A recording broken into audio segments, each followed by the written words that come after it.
E a Frente em Defesa da EBC e da Comunicação Pública promove hoje e amanhã o seminário Reconstrói EBC e a Comunicação Pública. O objetivo é debater propostas para a retomada do projeto, interrompido a partir do impeachment da ex-presidenta Dilma Rousseff em 2016. E quem conversa conosco a respeito é a ex-presidenta do Conselho Curador da EBC, a Empresa Brasil de Comunicação, jornalista da Ciranda e do portal Monitor do Oriente Médio, integrante do Conselho Internacional do Fórum Social Mundial, Rita Freire. Bom dia, Rita. Bom dia, Glauco. Bom dia a todos que acompanham nosso jornal. Estou aqui à disposição da Rádio Brasil Atual. Muito obrigado, Rita. E antes de falar propriamente do seminário, eu queria que você falasse a respeito da situação atual da EBC, porque nós sabemos que foi um projeto consolidado ali durante o primeiro mandato do ex-presidente Lula, que também foi sendo construído ali a partir dos governos seguintes, mas que teve uma interrupção e uma guinada muito forte desde o impeachment da ex-presidenta Dilma Rousseff com Michel Temer assumindo e ainda mais a partir do governo de Jair Bolsonaro. Então eu queria que você reconstruísse um pouco esse histórico para que as pessoas saibam o que é a EBC e também como que acabou havendo essa mudança tão radical ali no sentido da Empresa Brasil de Comunicação.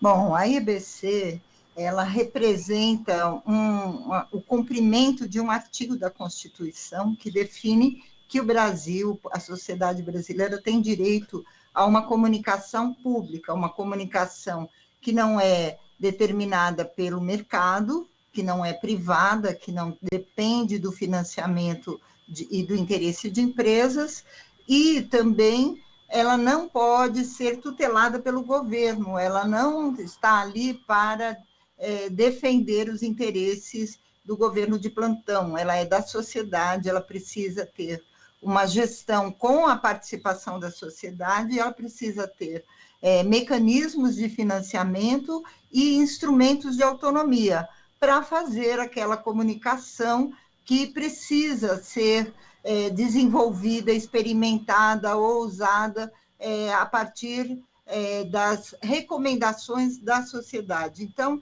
ela tem um papel que define principalmente que a gente tenha uma comunicação democrática a serviço da democracia.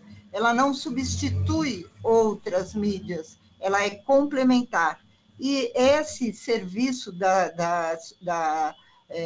comunicação regida pela sociedade, ele foi desmontado a partir do impeachment. Aliás, o desmonte da EBC foi a primeira providência, algumas horas após o impeachment, a derrubada do governo da presidenta Dilma. A EBC ela passou por um desmonte através de uma medida provisória que tirou a sociedade civil de cena, tirou o conselho curador, que era formado com vários setores, né? Ele foi extinto. Também havia autonomia da presidência, né? O governo não poderia trocar o presidente a seu bel prazer, e isso também foi modificado, e depois essa medida provisória transformou-se em lei, descumprindo a Constituição, e a partir daí tem o início um desmonte que ele só foi acelerado, né? A EBC, da condição de comunicação pública, ela foi transformada em 2019 num braço do governo, quando a NBR, que era um serviço que era prestado ao governo, foi extinta, e a EBC passou, então, a ser uma empresa com finalidade governamental. E isso foi, assim, um golpe de misericórdia, né, sobre um processo que vinha de desmonte de outros mecanismos. Então, ela passou a servir ao proselitismo político, apesar do esforço das trabalhadoras, dos trabalhadores em fazer um bom jornalismo, e isso é reconhecido, né, esse esforço, essa luta. A gestão da empresa tem atuado para que esse papel que é previsto na Constituição não seja cumprido. E mais algumas medidas assim inexplicáveis, como a intenção do governo de desligar Rádio Nacional, Rádio MEC. Essas medidas vão mostrando, e também a inclusão da IBC, né, no plano de privatização. Então, é preciso tomar uma atitude urgente, vem aí um novo governo, as pessoas que vão ocupar o legislativo, as lideranças políticas, elas precisam saber estar municiada para poder resgatar esse projeto, que é um projeto que vem, ele não nasceu do nada, ele é fruto de diálogos, de fóruns com a sociedade sobre TV pública, e envolve uma grande participação brasileira nessa construção. E como você cita, Rita, o que aconteceu também durante o governo de Jair Bolsonaro em relação à EBC foi essa transformação, né, de uma comunicação que tinha caráter público para uma comunicação de caráter estatal, né? Muitas vezes, inclusive, fazendo propaganda do governo e da própria figura do presidente da República, o que é totalmente irregular. Esses espaços de participação da sociedade foram todos fechados durante essa atual gestão, Rita? Foram fechados. O Conselho Curador, ele tinha assim, 15 representantes da sociedade civil que vinham das diversas regiões, que vinham de diferentes setores de especialidades técnicas, políticas, artísticas. Ele era constituído a partir de consultas à sociedade, né, consultas públicas. Então, ele tinha um papel muito importante e um caráter também deliberativo. Ele tinha, a EBC, ela tinha no Conselho uma instância máxima de decisão sobre a continuidade ou não de um determinado programa, sobre a necessidade de incluir determinadas pautas. Isso tudo foi eliminado. Com o governo de Jair Bolsonaro, ela se tornou, de fato, um espaço de proselitismo, que transmite pronunciamentos do governo sem qualquer questionamento, né? Sem uma contraparte, e nós estamos vendo que nós não temos mais a possibilidade de estar discutindo a própria comunicação dentro da mídia pública, né? Nós tínhamos aí, durante um bom tempo, uma luta para manter alguns programas que eram voltados a discutir a comunicação, né? E isso também foi desmontado totalmente. O que nós vemos hoje é uma mídia voltada a contribuir para a campanha aí do presidente Jair Bolsonaro e para veicular também o proselitismo religioso. Enfim, nós precisamos interromper essa situação assim com urgência. E no mês passado, diante de uma série de denúncias por assédio moral, o Tribunal Regional do Trabalho da 10ª Região condenou a empresa Brasil de Comunicação EBC a pagar R$200 mil de indenização coletiva aos trabalhadores. A decisão, uma resposta à ação movida pelo Ministério Público do Trabalho a partir de diversas queixas, Rita, e algumas queixas muito graves de funcionários sobre o cotidiano da empresa desde que Jair Bolsonaro assumiu a presidência da República. Inclusive, entre essas denúncias ali, se relata a presença constante de militares em meio às redações e também mesmo de pessoas ligadas ao chamado gabinete do ódio. Qual que é a situação dos funcionários da IBC hoje, Rita? Olha, os funcionários, eles vivem hoje num clima de vigilância, num clima de assédio e de desrespeito também aos seus direitos e de censura também. Alguns assuntos não podem ser tratados, e também de uma insatisfação muito grande com as coberturas que deveriam ser feitas pela IBC, com o trabalho que a IBC deveria estar fazendo, relacionado, por exemplo, à defesa da população na pandemia. essa é uma situação muito grave em que a empresa, o jornalismo da IBC, passou a colaborar, a contribuir para essa política adotada pelo governo, que era claramente contra a vacina, contra as medidas aí de isolamento social, e assim, o Sindicato dos Jornalistas, à frente pela IBC, se levantaram, buscaram no Senado, buscaram no Congresso posições em favor da retomada, mas isso não está sendo possível nesse governo em que a própria democracia que está em risco, né? E os funcionários têm sentido a presença constante dessa vigilância, desse constrangimento, e, enfim, é uma situação que vai ser debatida agora no seminário, hoje à noite, né? Eu gostaria muito de falar e do que nós vamos poder discutir agora à noite, e amanhã, no trabalho para debater as três frentes de transformação que a IBC precisa enfrentar, né? Que o próximo governo deve tomar medidas, e, enfim, e os trabalhadores estão à frente desse processo, estão organizando toda essa agenda de discussão e pretendem levar à frente aí.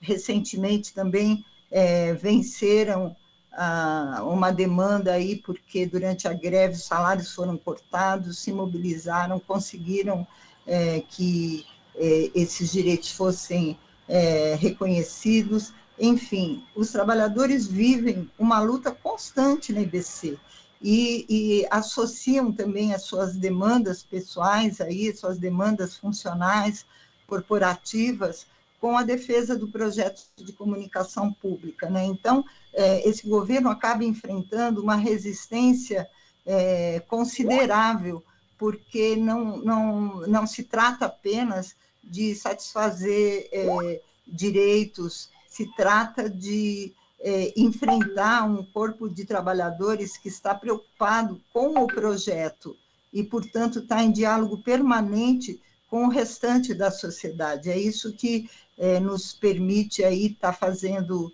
um processo de discussão e um seminário que deve levar aí deve levar aos próximos candidatos uma proposta de reestruturação. Rita, e pegando esse gancho, eu queria que você falasse a respeito da estrutura do seminário, dos 3 eixos que o norteiam, e também deixar um convite para as pessoas poderem acompanhar. Sim. Bom, o seminário, ele, na verdade, ele já começou em janeiro, quando nós fizemos uma atividade no Fórum Social das Resistências e no Fórum Social Justiça e Democracia.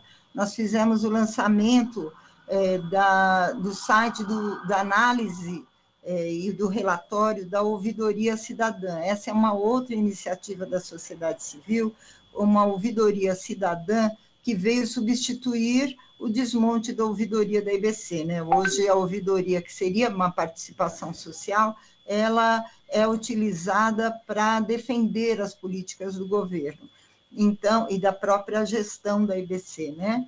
E nesse lançamento, toda a discussão do projeto veio à tona, e a partir daí se decidiu, então, começar uma consulta à sociedade, às organizações da sociedade civil, para se colher as propostas que estavam em discussão para a retomada do projeto da IBC. E essa consulta, ela veio até agora, e ela se dividiu em 3 frentes, né? Uma para discutir a gestão, como é que deve ser a estrutura de gestão da IBC, como é que ela deve ter a participação da sociedade.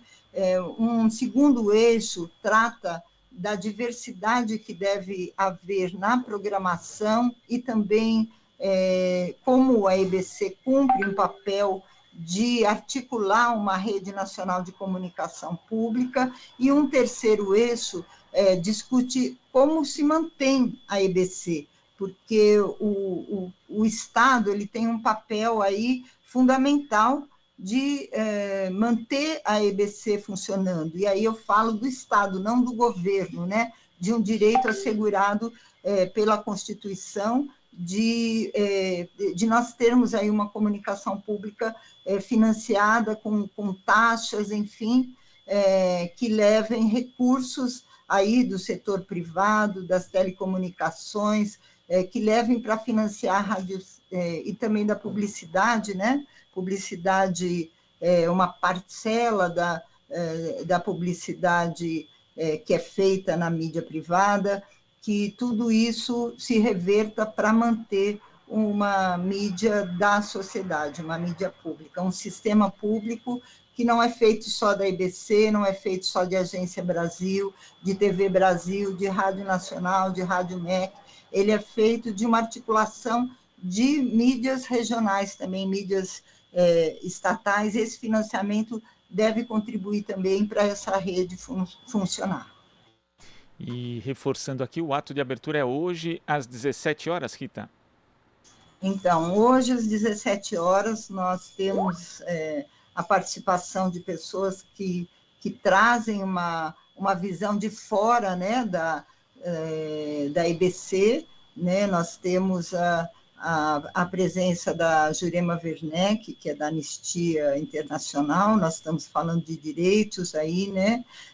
Da Débora Duprá, que ela é procuradora, né, federal, ex-procuradora federal, que também tentou, também desenvolveu toda uma proposta de ação de inconstitucionalidade para reverter todo o desmonte da IBC. Infelizmente, o Ministério Público ainda não entrou com essa ação, ela também estará conosco, e nós teremos ali a saudação do reitor da Universidade Federal da Bahia, a presença do João Jorge, do Olodum, e de parlamentares, né? Teremos ali a Luísa Erundina, que sempre esteve presente nessa luta, a Érica Cocai também, Lídice da Mata, enfim, acho que se forma um conjunto grande, aí, um arco grande de forças da sociedade, alertando aí para um futuro governo, para um futuro Congresso, que é preciso restabelecer urgentemente o direito da população à comunicação pública. Esse seminário ele começa, então, às 17 horas de hoje, né, com essa abertura, com esse debate, e amanhã, às 9 horas, nós temos, então, o debate sobre esses 3 eixos, a partir de todas essas contribuições recebidas até agora, né? E depois o seminário se fecha em grupos de trabalho de pessoas que foram se inscrevendo para contribuir para essa proposta, e, ao final, novamente, uma sessão pública que vai apresentar o resultado desse trabalho. Esse seminário ele vem desse processo de consulta e ele vai seguir também uma outra etapa de trabalho. Essa etapa é a de elaboração de um caderno com os resultados do debate, com as propostas de resgate desse projeto, e esse caderno e esse documento ele será lançado no final de abril, no dia 28, no Fórum Social das Resistências e no Fórum Social Justiça e Democracia, e, a partir daí, primeiro, esse debate vai se desdobrar em outras atividades regionais, e, fora isso, nós teremos um instrumento para dialogar com as candidaturas durante o processo eleitoral sobre o futuro da IBC. Então, é um trabalho de grande envolvimento aí da sociedade civil, em diálogo aí com o mundo político, para que nós para que o projeto da IBC ele não seja simplesmente abandonado, para que ele não se transforme em mais um braço, né, de governo e que não seja privatizado. Rita, queria agradecer a sua participação aqui no Jornal Brasil Atual de hoje. Até a próxima. Até, muito obrigada. Eu que agradeço por esse espaço. Espero vocês hoje à noite no seminário. Isso aí, a partir das 5 horas da tarde. Conversamos aqui com a ex-presidenta do Conselho, curador da IBC, jornalista da Ciranda e do portal Monitor do Oriente Médio, integrante do Conselho Internacional do Fórum Social Mundial, Rita Freire. Você está ouvindo Jornal Brasil Atual. As notícias que os outros não dão.